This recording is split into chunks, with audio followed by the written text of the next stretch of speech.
Hello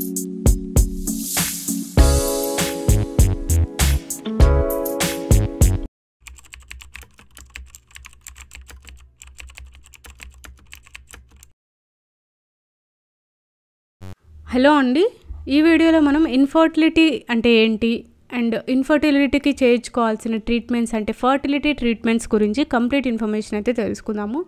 నార్మల్గా infertility అంటే ఏంటంటే 12 నెలలు నార్మల్గా ట్రై చేసినా కూడా ప్రెగ్నెన్సీ కోసం ఒక్కసారి కూడా కన్సీవ్ అవ్వకపోతే ఆ కండిషన్ని మనం ఇన్ఫర్టిలిటీ అంటాం అన్నమాట. సో దీనికోసమే చాలామంది ఫర్టిలిటీ ట్రీట్మెంట్స్ తీసుకుంటారు. ఫర్టిలిటీ ట్రీట్మెంట్స్లో ఓన్లీ మెడికల్ ప్రొసీజర్సే ఉండవు, నార్మల్గా ఉంటాయన్నమాట. ఫస్ట్ అయితే టైమ్డ్ ఇంటర్కోర్స్ అనేది ఉంటుందన్నమాట.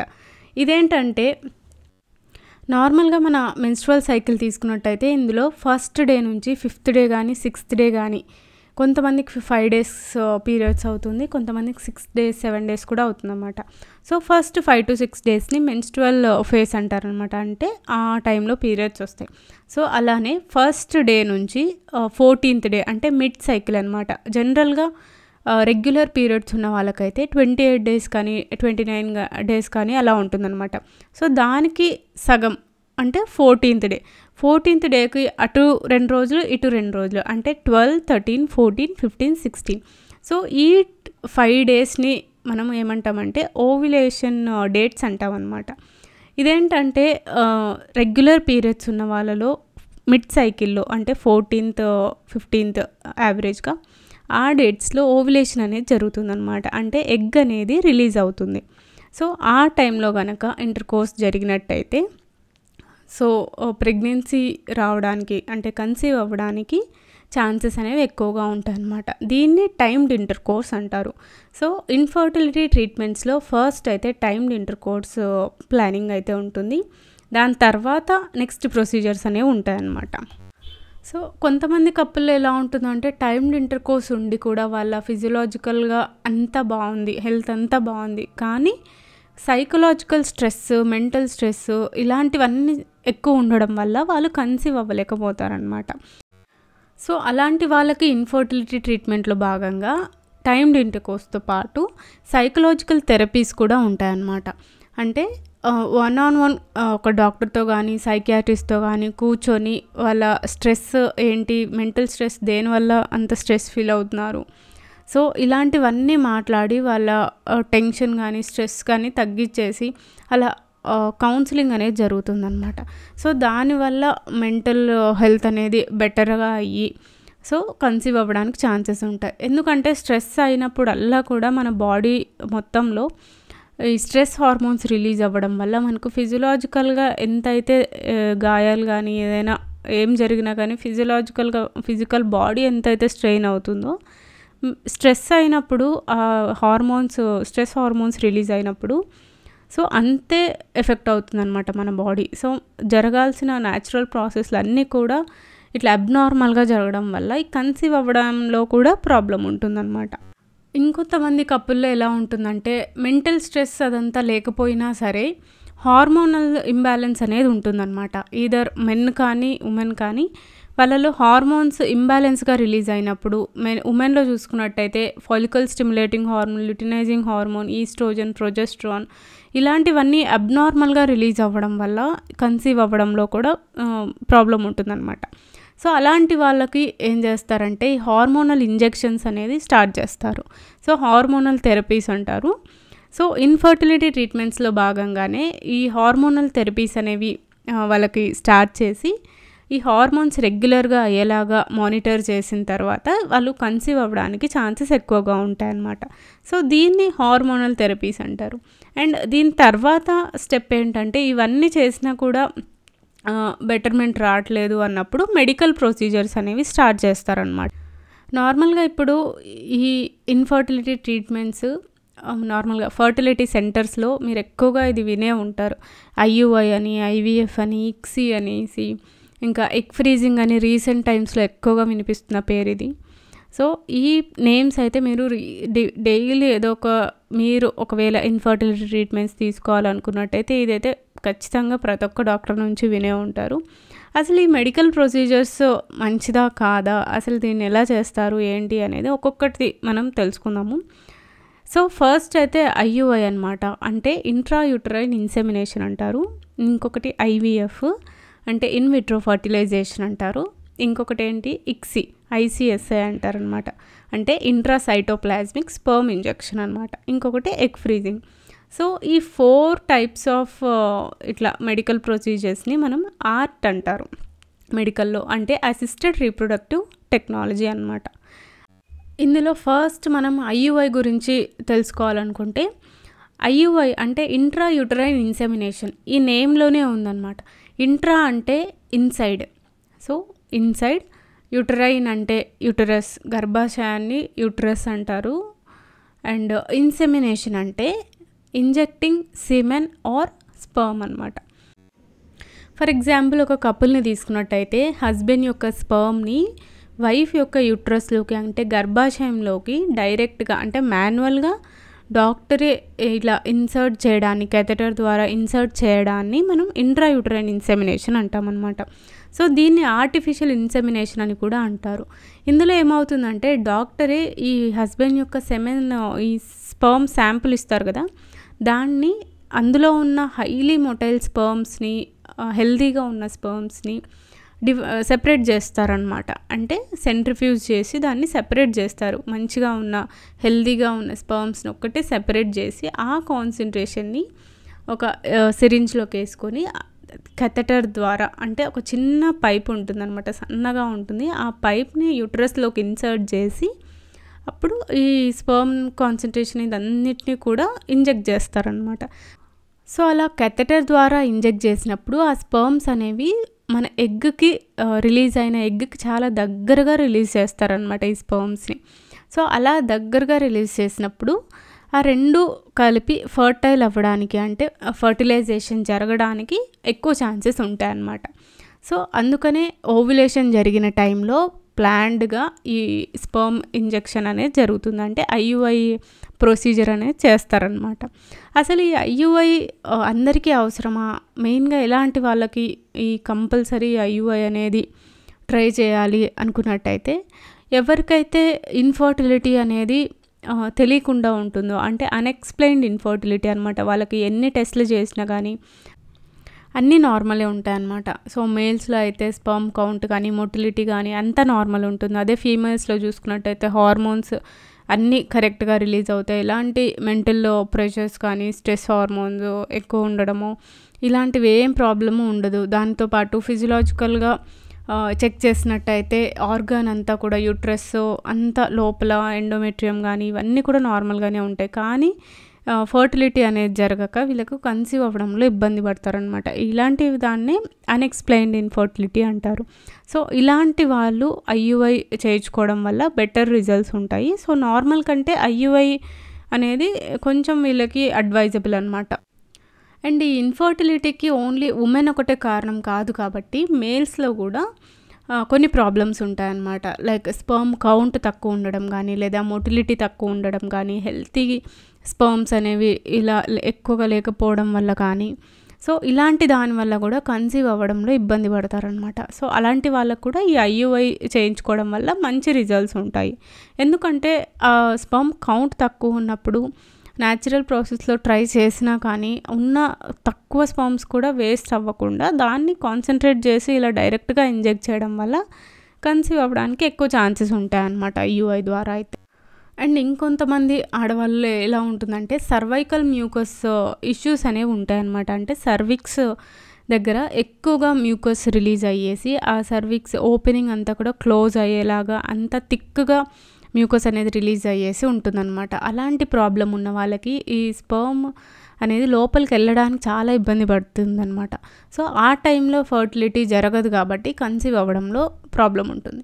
సో అలాంటి వాళ్ళకి ఈ మ్యూకస్ సర్వైకల్ మ్యూకస్ ప్రాబ్లం ఉన్న వాళ్ళకి ఐయుఐ చేయడం ద్వారా, అండ్ వీళ్ళతో పాటు ఎండోమెట్రియోసిస్ అనే హెల్త్ ఇష్యూస్ ఉన్న వాళ్ళలో కానీ, హార్మోనల్ ఇంబ్యాలెన్స్ ఉన్న వాళ్ళు, women with irregular cycles or ovulation, అంటే ఓవ్యులేషన్ ఏ టైంలో జరుగుతుంది అనేది తెలియని వాళ్ళకు, అంటే నార్మల్గా రెగ్యులర్ సైకిల్స్ అయితే మనకు తెలుస్తుంది మిడ్ సైకిల్లో అంటే 14th డే రోజు ఓవులేషన్ జరుగుతుంది అని. కానీ కొంతమందికి ఎలా ఉంటుందంటే ఈ హార్మోనల్ ఇంబ్యాలెన్స్ ఉండడం వల్ల 2 మంత్స్కి 3 మంత్స్కి 6 మంత్స్కి అలా ఒక్కొక్కసారి పీరియడ్స్ వస్తాయన్నమాట. సో అలాంటి వాళ్ళకి ఓవులేషన్ టైం అనేది కరెక్ట్గా తెలియదు కాబట్టి సో అలాంటి వాళ్ళు ఈ ఐయుఐ ప్రొసీజర్ చేయించుకోవడం వల్ల ఫర్టిలిటీ అనేది మంచిగా జరుగుతుందన్నమాట. నార్మల్ కంటే దీంట్లో ఎక్కువ ఛాన్సెస్ ఉంటాయి.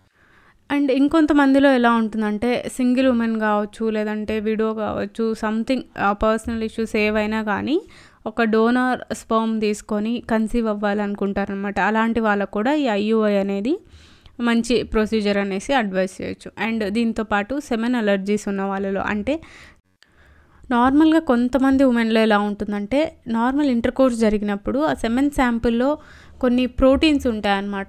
స్పర్మ్కి సంబంధించిన ప్రోటీన్స్, డెబ్రీస్ ఇవన్నీ ఉంటాయన్నమాట. సో అలాంటి దానివల్ల అలర్జీస్ వచ్చే ఛాన్సెస్ కొంతమందిలో ఉంటాయన్నమాట.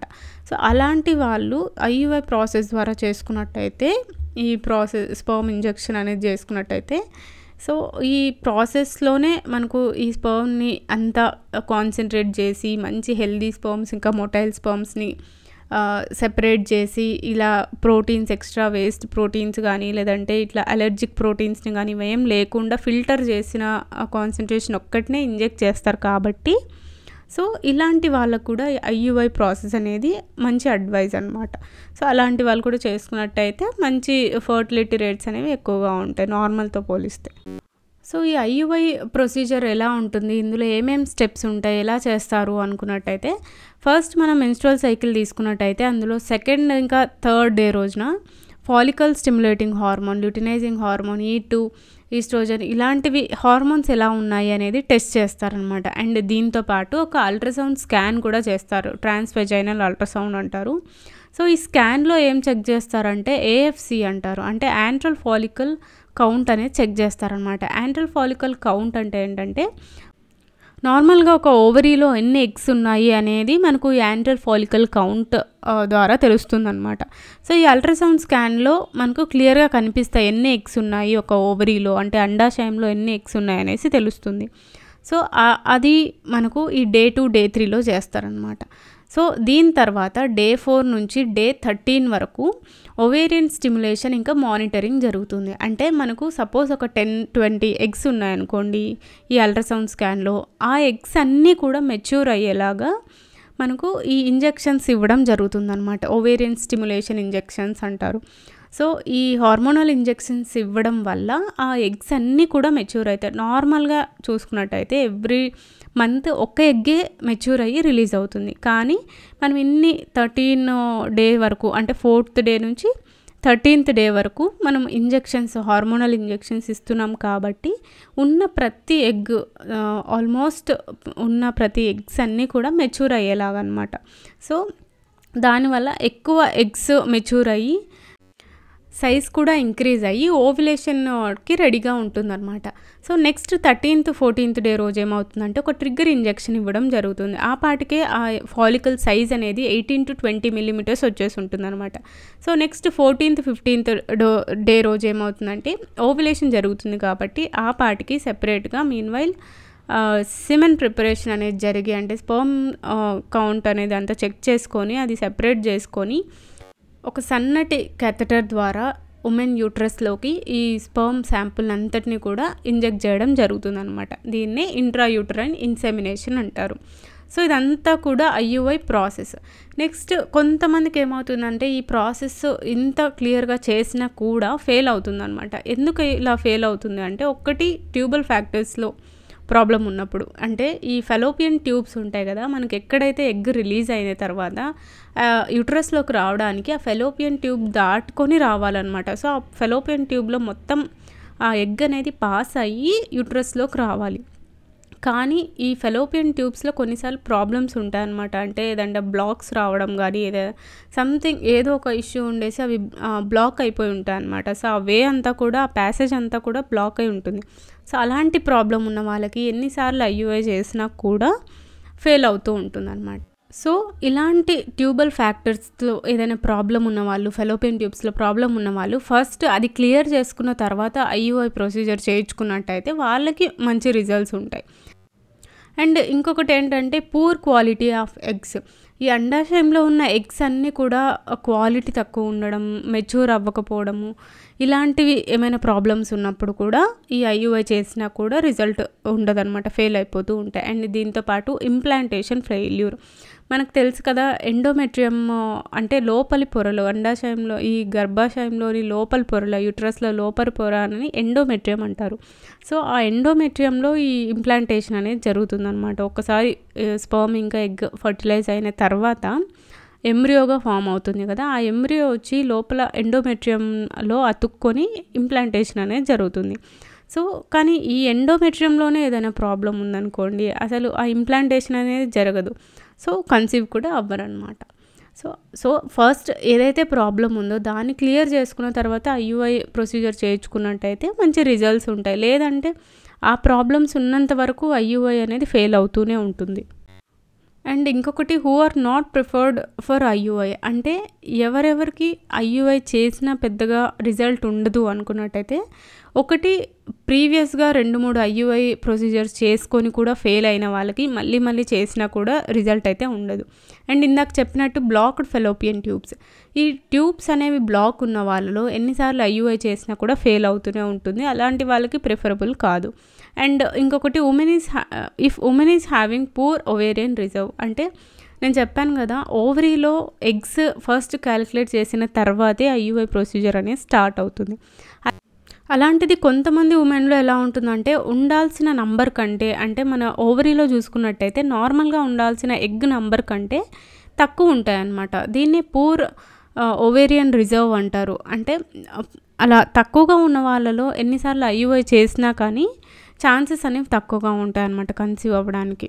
సో ఈ మన ఓవరీలో ఎన్ని ఎగ్స్ ఉన్నాయి అని తెలుసుకోవడానికి ఒక బ్లడ్ టెస్ట్ అనేది ఉంటుందన్నమాట. యాంటీ ములేరియన్ హార్మోన్ టెస్ట్ అంటారు.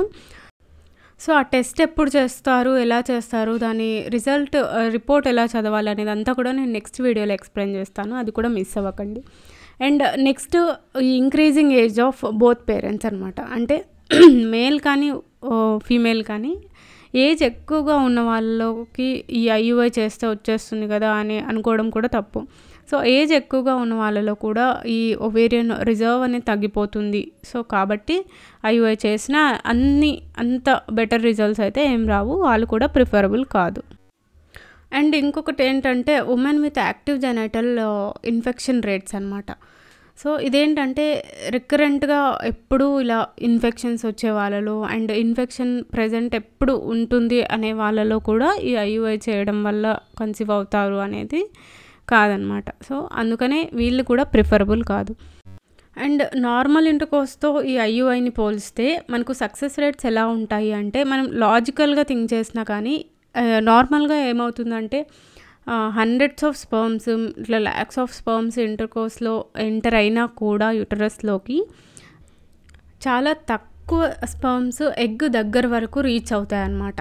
సో ఆ కండిషన్సే అలా ఉంటాయి, అన్నీ వెళ్ళడానికి ఛాన్సెస్ ఉండవు అనమాట. కానీ ఐయుఐ ప్రాసెస్ చేయడం వల్ల ఏమవుతుందంటే, హైలీ మొటైల్ స్పర్మ్స్ని, అంటే హెల్దీగా ఉన్న యాక్టివ్ స్పర్మ్స్ని కాన్సన్ట్రేట్ చేస్తారు కాబట్టి, అంటే సెపరేట్ చేసి ఇంజెక్ట్ చేస్తారు కాబట్టి, ఆ ఇంజెక్షన్ కూడా ఎలా ఉంటుందంటే సన్నటి క్యాథెటర్ ద్వారా, ఒక చిన్న పైప్ ద్వారా ఇంజెక్ట్ చేస్తారు కాబట్టి ఎగ్ ఎక్కడైతే రిలీజ్ అవుతుందో మనకి ఇట్లా యూటరస్ దగ్గరికి, ఫెలోపియన్ ట్యూబ్స్ ఓపెనింగ్స్ దగ్గరికి, అక్కడ వరకు కూడా క్యాథెటర్ వెళ్ళి అక్కడ స్పర్మ్ని రిలీజ్ చేస్తారనమాట. సో నార్మల్ ఇంటర్కోర్స్లో చూసుకున్నట్టయితే ఎలాంటి స్పర్మ్ ఫర్టిలైజ్ అవుతుందో తెలియదు మనకు ఎగ్తో. కానీ ఐయుఐలో అయితే మనం సెలెక్టెడ్ స్పర్మ్స్ని, హెల్దీ ఇంకా యాక్టివ్గా ఉన్న స్పర్మ్స్ని ఇంజెక్ట్ చేస్తాం కాబట్టి మంచి స్పర్మ్ అనేది ఎగ్తో ఫర్టిలైజ్ అవ్వడం వల్ల మనకు రిజల్ట్ కూడా హెల్దీగా ఉంటుందన్నమాట. సో నార్మల్ రేట్ చూసుకున్నట్టయితే 4 to 5% ఉంటే, ఐయుఐ సక్సెస్ రేట్ ఏమో 8 to 10% ఉంటుందన్నమాట. సో ఈదర్ హెల్దీ ఫర్టిలైజేషన్ జరగడంలో కానీ, అంటే సక్సెస్ఫుల్ ఫర్టిలైజేషన్ జరగడంలో కానీ ఐయుఐ అనేది ఎక్కువగా ఉంటుంది. సో ఇది అండి ఇవాల్టి వీడియో. ఐ హోప్ ఐయుఐ గురించి మీకు కంప్లీట్ ఇన్ఫర్మేషన్ ఆల్మోస్ట్ తెలిసింది అనుకుంటున్నాను.